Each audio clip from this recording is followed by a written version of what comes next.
ದಿನಕ್ಕೆ ಇದು ನಾನು 3ನೇ ಸಲ ನಿಮ್ಮ KLE ಸಂಸ್ಥೆಗೆ ಬರ್ತಾಯಿದ್ದೀನಿ. ಇಂಜಿನಿಯರಿಂಗ್ ಕಾಲೇಜ್ ಬಂದಿದ್ದೀನಿ. ನನಗೆ ಏನು ಹೇಳಿದರು, KLE ಸ್ಟೂಡೆಂಟ್ಸ್ ಜಾಸ್ತಿ ಇರ್ತಾರೆ ಅಂತ ಹೇಳಿದರು. ಸ್ಟೂಡೆಂಟ್ಸ್ ಎಲ್ಲ ಮೇಲಿದ್ದಾರೆ, ಹಿರಿಯರೆಲ್ಲ ಕೆಳಗಿದ್ದಾರೆ. ಅದರಿಂದ ನನಗೊಂದು ಮಾತು ಹೇಳಿದರು, ಸರ್ ಸ್ಟೂಡೆಂಟ್ಸ್ ಇರ್ತಾರೆ, ಸ್ವಲ್ಪ ಏನಾದರೂ ಅಡ್ವೈಸ್ ಮಾಡಿರಿ. ನನ್ನ ಕೈಯಲ್ಲಿ ಆಗೋದಿಲ್ಲ ಸರ್, ಯಾಕಂದರೆ ನಾನೇ ಮಾಡದೇ ಇದ್ದಿದ್ದನ್ನು ಮುಂದಿನವ್ರಿಗೆ ಯಾಕೆ ಮಾಡಂತ ಹೇಳ್ರಿ ಅಲ್ಲ. ಅದರಿಂದ ನಮ್ದು ಒಂದೇ ಒಂದು ರಿಕ್ವೆಸ್ಟ್ ಐತಿ ರೀ, ನಮ್ದು ಸ್ವಲ್ಪ ಆ ಕಡೆ ಭಾಷೆ ಐತಿ, ನಿಮ್ದು ಸ್ವಲ್ಪ ಈ ಕಡೆ ಭಾಷೆ ಐತಿ. ನಿಮ್ಗೆ ಅರ್ಥ ಆಗಲಿ ಬಿಡಲಿ ನಕ್ಬಿಡ್ರಿ. ಇಷ್ಟ್ರ ಮೇಲೆ ನಿಮ್ಗೆ ಅರ್ಥ ಆದರೂ ಜೋರಾಗಿ ಚಪ್ಪಾಳೆ ಹೊಡೆದು ನಕ್ಬಿಡ್ರಿ. ಯಾಕಂತಂದರೆ ಚಪ್ಪಾಳೆ ಹೊಡೆಯೋದು ಆರೋಗ್ಯಕ್ಕೆ ಭಾಳ ಒಳ್ಳೆಯದು ಅಂತ ಹೇಳ್ತಾರೆ. ರಕ್ತದ ಚಲನೆ ಜಾಸ್ತಿ ಆಗುತ್ತೆ, ಮೈಯಲ್ಲಿ ಒಂದು ಹೊಸ ಹುರುಪು ಉಂಟಾಗುತ್ತೆ. ಚಪ್ಪಾಳೆ ಹೊಡೆದ್ರೆ ಚಿಕನ್ ಗುನ್ಯಾ ಬರಂಗಿಲ್ಲ. ನಮ್ಮ ಆರೋಗ್ಯವನ್ನು ನಾವೇ ಕಾಪಾಡ್ಕೋಬೇಕು, ಹಾಗಾಗಿ ಚಪ್ಪಾಳೆ ಹೊಡ್ಕೋಬೇಕು.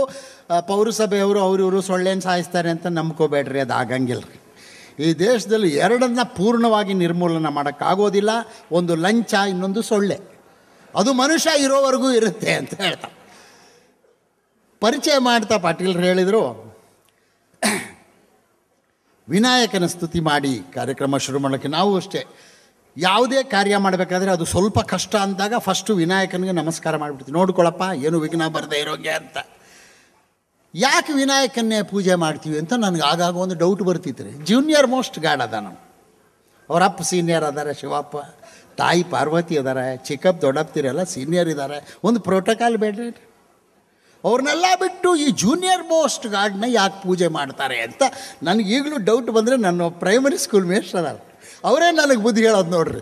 ಈ ಪ್ರೈಮರಿ ಸ್ಕೂಲ್ ಮೇಸ್ಟ್ರುಗಳಿಗೆ ಇರೋಷ್ಟು ಅಧಿಕಾರ ಪ್ರಪಂಚದಲ್ಲಿ ಯಾರಿಗೂ ಇರೋದಿಲ್ಲ. ನೀವು ಎಷ್ಟೇ ದೊಡ್ಡವರಾದರೂ ನಿಮ್ಮನ್ನು ಅವರು ಆ ಚಡ್ಡಿ ಹಾಕ್ಕೊಂಡಂಗೆ ನೋಡೋದು, ಅವ್ರಿಗೆ ಹಾಗೆ ಕಾಣೋದು ನೋಡ್ರಿ. ಆ ಚೈಲ್ಡ್ ಸೈಕಾಲಜಿ, ಪೇರೆಂಟ್ ಸೈಕಾಲಜಿ ಹೋಗೋದಿಲ್ಲ ಅವ್ರದ್ದು. ನೋಡಿದ ತಕ್ಷಣ ಏಕವಚನದಲ್ಲೇ ಮಾತಾಡ್ಸೋದು. ನನ್ನ ಮೇಷ್ಟ್ರು ಅಷ್ಟೇ, ಅವ್ರು ನೋಡಿದ್ರೆ ಏನು ಮಾಡ್ಕೊಂಡಿದ್ದೀಯ ಅಂತ, ಅದೇ ನಗೆ ಹಬ್ಬ ಸರಿಯಾಗಿದೆ ಬಿಡು ಅಂತಾರೆ. ಮೊನ್ನೆ ಸಿದ್ದರಾಮಯ್ಯನವ್ರು ಪ್ರೈಮರಿ ಸ್ಕೂಲ್ ಮೇಷ್ಟ್ರು ಸಿಕ್ಕಿದ್ದು. ಏನೋ ಸಿದ್ದರಾಮು CM ಆಗಿಬಿಟ್ಟ? ಹೌದು ಸರ್ ಅಂತ. ಹೋಮ್ವರ್ಕ್ ಚೆನ್ನಾಗಿ ಮಾಡು ಅಂತ. ಏನಾಗ್ತದೆ ನೋಡ್ರಿ, ಈ ಪ್ರೈಮರಿ ಸ್ಕೂಲ್ ಮೇಷ್ಟ್ರುಗಳಿಗೆ ಮಾತ್ರ ಇದೊಂದು ಅಧಿಕಾರ ಇರುತ್ತೆ, ಬೇರೆಯವ್ರಿಗೆ ಇರೋದಿಲ್ಲ. ನನಗೇನೇ ಡೌಟ್ ಬಂದರೆ ಅವ್ರನ್ನ ಕೇಳಿದೆ. ನಾನು ಹೇಳಿದೆ, ಸರ್ ಒಂದು ಡೌಟ್ ಐತಿ. ಏನು ಡೌಟೇ? ಪ್ರೈಮರಿ ಸ್ಕೂಲಿಂದ ಡೌಟಲ್ಲೇ ಇದೆಯಲ್ಲಪ್ಪ ನೀನು ಅಂತಂದು. ಸರ್, ಈ ವಿನಾಯಕನ ಗಣೇಶನ ಯಾಕೆ ಪೂಜೆ ಮಾಡ್ತಾರೆ? ಅವ್ರಿಗಿಂತ ಸೀನಿಯರ್ ಮೋಸ್ಟ್ ಭಾಳ ಜನ ಅದಾರೆ, ಆದರೂ ಯಾಕೆ ಮಾಡ್ತಾರೆ ನೋಡು.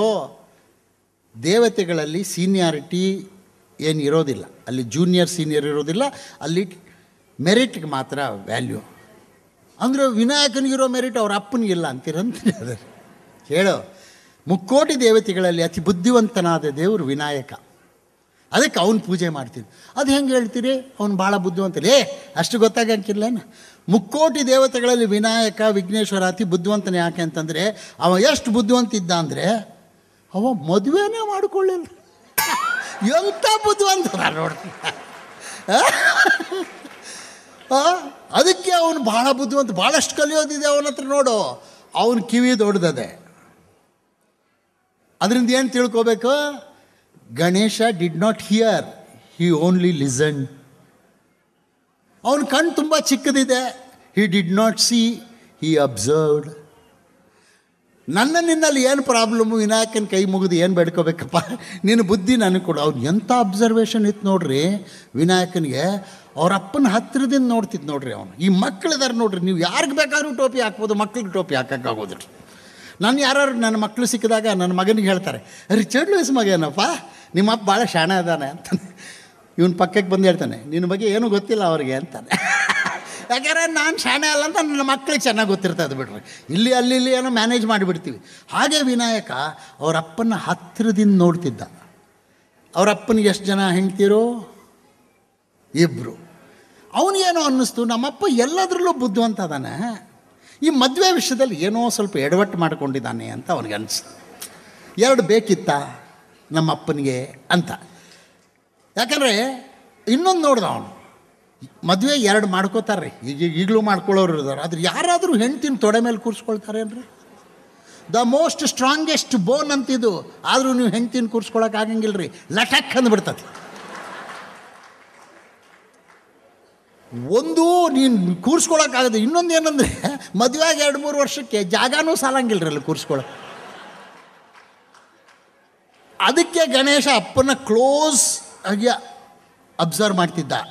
ಅವನಿಗೆ ಅನ್ನಿಸ್ತು ನಮ್ಮಪ್ಪ ಭಾಳ ಕಷ್ಟದಲ್ಲಿ ಸಿಕ್ಕಾಕೊಂಡಿದ್ದಾನೆ, ಯಾಕೆ ಉಸಿರು ಕಟ್ಟು ಕೂತ್ಕೋತಾನೆ ನಿಮ್ಮಪ್ಪ ಅಂತಂದರೆ ಬಿಟ್ಟರೆ ಲಟಕ್ ಅಂದುಬಿಡ್ತಾನೆ. ಸೊ ಗಣೇಶ ಅಪ್ಪನ ಅಬ್ಸರ್ವ್ ಮಾಡ್ದ. ನಮ್ಮಪ್ಪ ಲ್ಯಾಪ್ ಮೇಲೊಂದು ಕೂರಿಸ್ಕೊಂಡಾನ, ಟಾಪ್ ಮೇಲೊಂದು ಕೂರಿಸ್ಕೊಂಡಾನ. ಅದಕ್ಕೆ ಗಣೇಶ ಡಿಸೈಡ್ ಮಾಡ್ದ, ನನಗೆ ಈ ಲ್ಯಾಪ್ಟಾಪೇ ಬೇಡ, ಮೌಸೇ ಸಾಕು.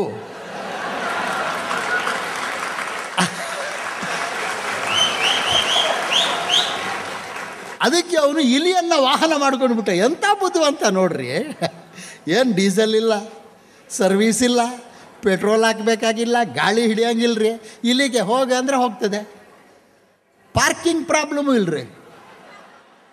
ನಮ್ಮ ಕಾರ್ಪೊರೇಷನ್ ಪೀಪಲ್ಲು ಭಾಳ ಕೋಆಪ್ರೇಟಿವ್ ಅದಾರೆ. ಹೋಗಪ್ಪ ಅಲ್ಲಲ್ಲಿ ತಿಪ್ಪೆ ಎಸ್ದಿರ್ತಾರೆ, ತಿನ್ಕೊಂಡು ಬಾ ಅಂದರೆ ಆಗೋಯ್ತದು. ಅದಕ್ಕೆ ಗಣೇಶ ಭಾಳ ಬುದ್ಧಿವಂತ.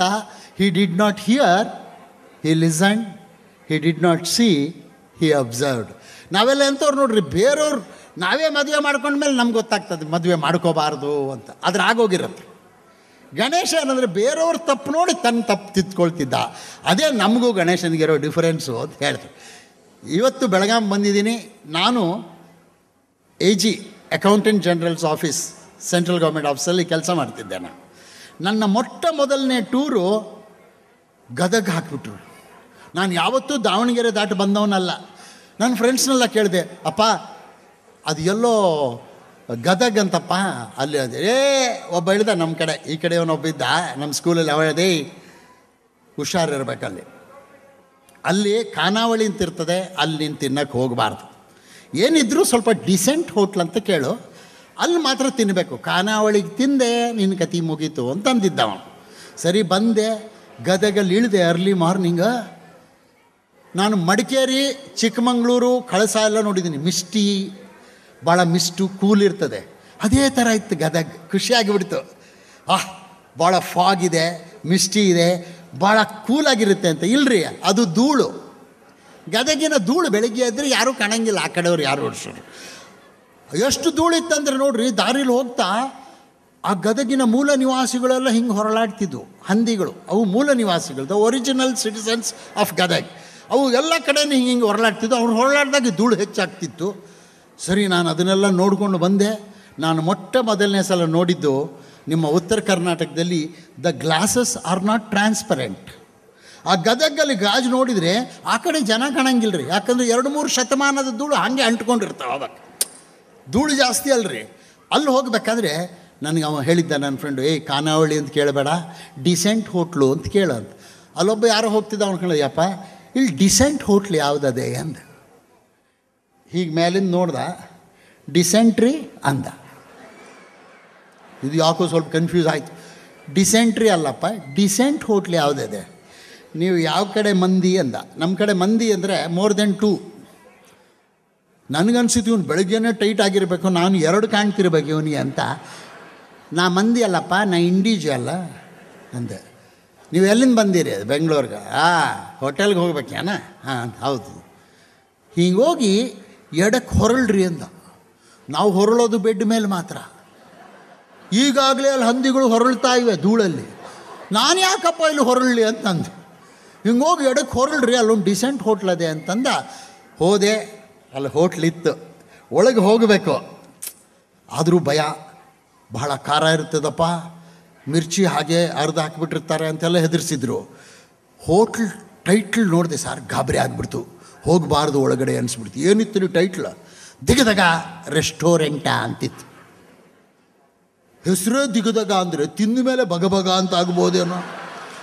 ಅದಕ್ಕೆ ನಾನು ಒಳಗೆ ಹೋಗ್ಬೇಕಾ ಬೇಡವಾ ಅಂಥೇಳಿ ಹಾಗೆ ವಾಪಸ್ ಬಂದುಬಿಟ್ಟೆ ನೋಡ್ರಿ. ನೀವು 3 ಕಡೆ ಜನ ಭಾಳ ಹೆಲ್ಪ್ಫುಲ್ ರೀ.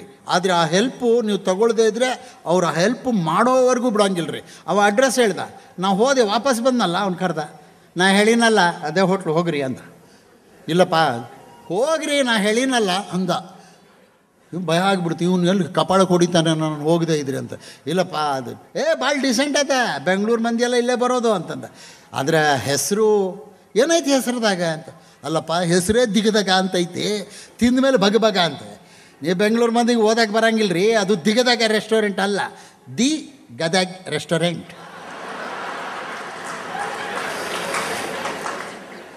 ಆ ಪೇಂಟರ್ ಸುಳಿ ಮಗ ಸೇರ್ಸಿ ಬರೆದು ಬಿಟ್ಟಾನ ಅಂತಂದು